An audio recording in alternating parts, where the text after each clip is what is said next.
नमस्कार, मैं अनीता इस कथा पटल पर आप सभी का हार्दिक स्वागत करती हूँ। दोस्तों, हिंदी साहित्य के विकास में दक्षिण भारत के अनेकानेक महत्वपूर्ण लेखकों में श्री बाल शौरी रेड्डी जी का एक महत्वपूर्ण स्थान है। पूरे देश में प्रसिद्ध बाल पत्रिका चंदा मामा आपने भी तो पढ़ी होगी। रेड्डी जी ने इस पत्रिका का लगभग 23 वर्ष तक संपादन किया और इसे लोकप्रियता के शिखर पर पहुंचाया था। बाल शौरी रेड्डी जी का जन्म 1 जुलाई 1928 को जिला कड़पा आंध्र प्रदेश में हुआ था। गांधी जी से प्रेरणा पाकर हिंदी का प्रचार प्रसार करने का संकल्प लेकर इन्होंने काशी जाकर हिंदी की उच्च शिक्षा हासिल की थी और अपना समूचा जीवन हिंदी भाषा एवं साहित्य की सेवा को समर्पित कर दिया। हिंदी कथा साहित्य में बाल शौरी रेड्डी जी के योगदान पर मेरा एक वीडियो इसी चैनल पर उपलब्ध है, उसे आप जरूर सुनें। तो इस अंक में प्रस्तुत है तेलुगु और हिंदी में समान रूप से लोकप्रिय लेखक बाल शौरी रेड्डी जी की कहानी, जिसका शीर्षक है चांदी का जूता। आइए सुने। पर इसके पहले अगर आप इस चैनल पर नए हैं तो आगे बढ़ने से पहले चैनल को सब्सक्राइब करें, शेयर करें और हाँ, कहानी को लाइक करना ना भूलें। तो आइए सुने ये कहानी। संयोग की बात थी कि मैं जिस दिन अपने वकील शिवराम के घर पहुंचा, उसी दिन मेरे मित्र के पुत्र की वर्षगांठ धूमधाम से मनाई जा रही थी। भोज में निमंत्रित व्यक्तियों में वेंकटेश्वर राव को देख मेरी बाँछें खिल गईं। उसी समय देखता क्या हूँ कि वह एकदम उछलकर मुझसे गले आ मिला। दूसरे दिन प्रातः मित्र का न्योता पाकर नाश्ता करने उसके घर पहुंचा। सर्वप्रथम विलायती और कीमती अल्सेशियन सोनी ने हमारा स्वागत इस तरह किया मानो वह यह जानती हो कि मैं उसके मालिक का अभिन्न मित्र हूँ। बाथरूम से सर पोंछते हुए वेंकटेश्वर राव सीधे बैठक में आ पहुंचा। पंखा चलाया, अखबार हाथ में थमाकर कपड़े पहनने के लिए शयन कक्ष में चला गया। बैठक इस तरह सजाई गई थी मानो फिल्मी शूटिंग करने के लिए अभी अभी तैयार किया गया सेट हो। मैं मन ही मन अपने मित्र की पत्नी की अलंकार प्रियता का अभिनंदन करने लगा, साथ ही उससे अपनी घरवाली की तुलना करने लगा। दीवारों पर सुप्रसिद्ध कलाकारों की पेंटिंगें सुशोभित थी। सारी बैठक एकदम साफ सुथरी मनमोहक थी। मैं सोचने लगा, हॉस्टल में रहते ये कैसा लापरवाह रहा करता था, आज उसकी रुचि में ऐसा भारी परिवर्तन क्यों हुआ। वह सदा अपनी चीजें अस्त व्यस्त रख छोड़ता था, उन्हें करीने से सजाने की उसकी आदत ही न थी। मैं चिढ़कर उसे लाख समझा देता, किंतु उसकी लापरवाही में कोई परिवर्तन न देखकर हार मान चुका था। कभी कभी कहा करता था, यार तुम्हारी घरवाली ही शायद तुम्हें बदल सकेगी। अचानक मुझे स्मरण आया, राव में तो कोई परिवर्तन न हुआ होगा, उसकी श्रीमती रमा की कला होगी। वाह, रमा तो सौंदर्य की आराधिका होगी। भाई साहब नमस्ते, शायद आप रास्ता भूल गए हैं जो हमारे घर आए, रमा एक सांस में कह गई। मैंने दृष्टि उठाई तो देखता क्या हूँ, सामने हाथ जोड़े हंसमुख रमा खड़ी है। मैंने उठकर अभिवादन का प्रत्युत्तर दिया। तभी रमा पूछ बैठी, आप सुरेश की शादी में क्यों नहीं आए? हमने तो आपका बहुत इंतजार किया। क्या सुरेश की शादी हो गई? मुझे न्योता कहाँ मिला जो चला आता? निमंत्रण पत्र तो भेजा नहीं, उल्टे मुझ पर दोषारोपण कर रही हो। वाह, उल्टा चोर कोतवाल को डांटे। आप क्या कह रहे हैं? हमने पहली किश्त में ही आपका नाम पोस्ट कर दिया था। हो सकता है रमा जी, पर मुझे मिलता तब न मैं आता। सच कह रहा हूँ, मेरे नाम कोई निमंत्रण नहीं आया। मैंने अपनी तरफ से पूरी सफाई देने की कोशिश की। शायद रमा के तर्क के सामने मैं हार बैठता। तभी वेंकटेश्वर राय ने प्रवेश करके मेरी रक्षा की। रमा नाश्ते का प्रबंध करने भीतर चली गई। थोड़ी देर बाद भीतर से बुलावा आया। भोजनालय में गुड़िया जैसी सुंदर कन्या तश्तरियों में मिठाइयां सजा रही थी। वेंकटेश्वर राव ने अपनी बहू का परिचय कराया। यह सीमा, मेरी पुत्रवधू। जानते हो, इसने एमए प्रथम श्रेणी में किया है, विश्वविद्यालय भर में प्रथम आई है, इसे स्वर्ण पदक भी प्राप्त हुआ है। फिर राव ने अपनी पुत्रवधू से कहा, बेटी चाचा को जरा वह पदक तो दिखाओ। सीमा को शायद पदक दिखाना पसंद न था। वह सर झुकाए चाय के प्याले मेज पर लगा रही थी। रमा दौड़कर बैठक में गई। अलमारी से पदक लाकर उसने मेरे हाथ में थमा दिया। भैया, हमारी बिरादरी में आज तक किसी ने स्वर्ण पदक प्राप्त नहीं किया। हमारी सीमा पर हमें गर्व है।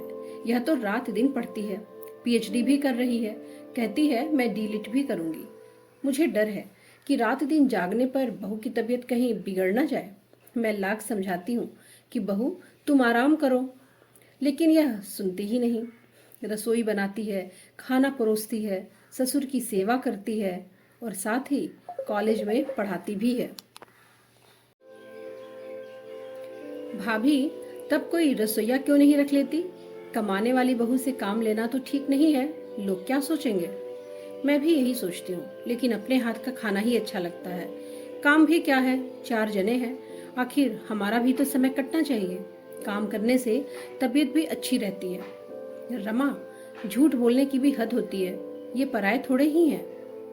यार, असली बात यह है कि रमा रसोइये के पीछे खर्च करना बेकार मानती है।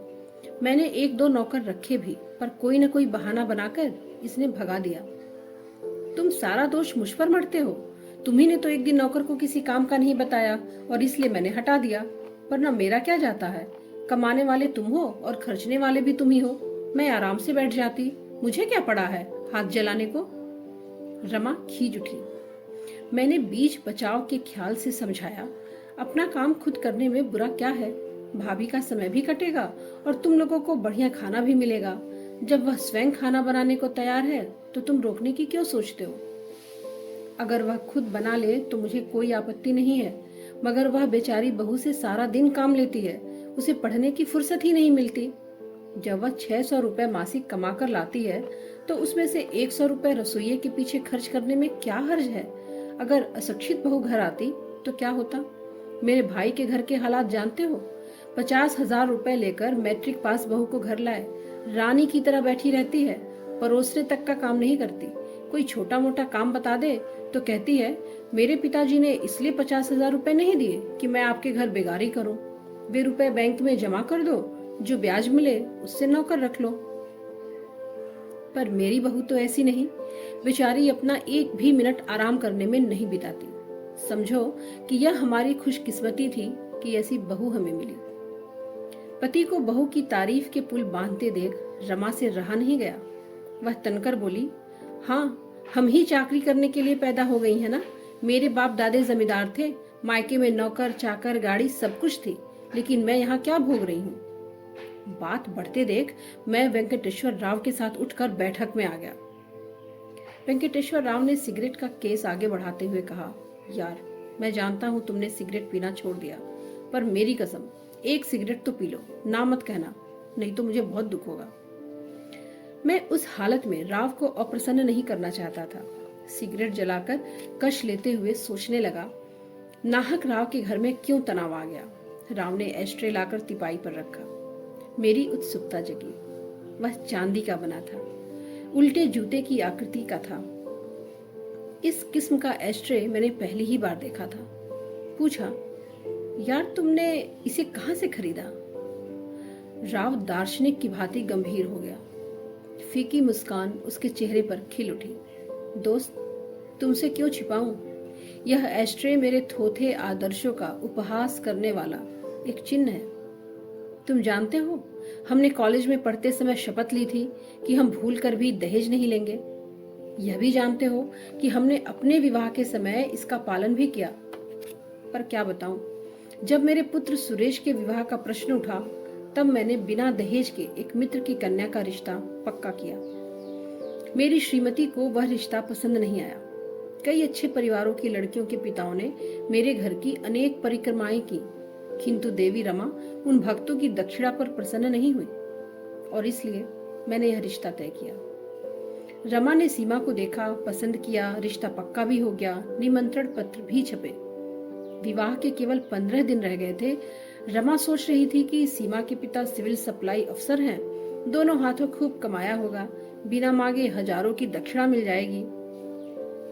आखिर न मालूम कैसे उनके कानों में भनक पड़ी कि सीमा के पिता बड़े भद्र पुरुष हैं, प्रतिष्ठित भी हैं, पर ईमानदार हैं। उन्होंने कभी रिश्वत नहीं ली, इसलिए यह विवाह ठाट से तो करेंगे, लेकिन दहेज में पैसा ना देंगे। जब सुंदर सुशील योग्य कन्या को हम कन्यादान की रस्म अदा कर सौंपते हैं, तो दक्षिणा क्यों चुकाएं? मैंने भी कभी सीमा के पिता से दहेज की मांग नहीं की थी। रमा मुझ पर दबाव डालने लगी कि मैं सीमा के पिता से दहेज की रकम की बात पक्की कर लूं। आखिर मैं विवश हो गया। झिझकते हुए मैंने सीमा के पिता के कानों में यह बात डाल दी। मैंने सिर्फ इतना ही कहा, भाई साहब, कई लोग 2 लाख रुपयों के दहेज का लोभ दिखाते मेरे घर आए, लेकिन मैंने उन सभी रिश्तों को ठुकरा दिया। मैं सिर्फ लड़की को योग्य, सुशील और सुंदर देखना चाहता था। मेरी श्रीमती कुछ और सोचती हैं। मैं यही कहूंगा कि हम दोनों परिवारों की प्रतिष्ठा को ध्यान में रखते हुए उचित रकम अवश्य दें। ये शब्द कहकर मैं घर लौट आया। वह भले मानुस थे, मुझ पर नाराज भी नहीं हुए, लेकिन मैंने घर लौटकर रमा को सूचना दी कि अच्छी खासी दहेज रकम में मिलेगी। तुम फिक्र मत करो। विवाह के दिन रोज वह मुझे तंग करती रही कि तुमने यह क्यों नहीं कहा कि 50,000 रुपयों का दहेज मिलने पर ही हम आपकी कन्या को ब्याहेंगे।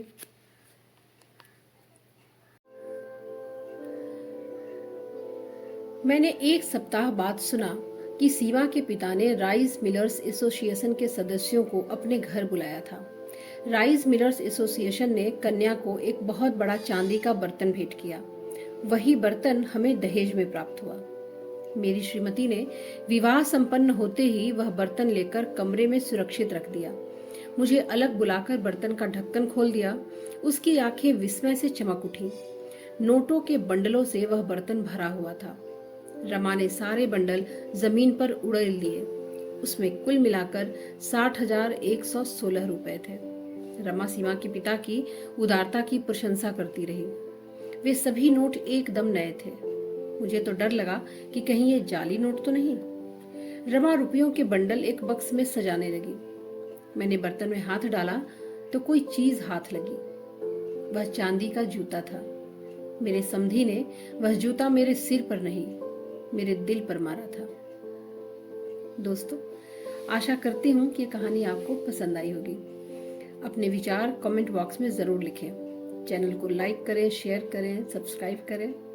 कहानी सुनने के लिए आप सभी का बहुत बहुत शुक्रिया, बहुत आभार।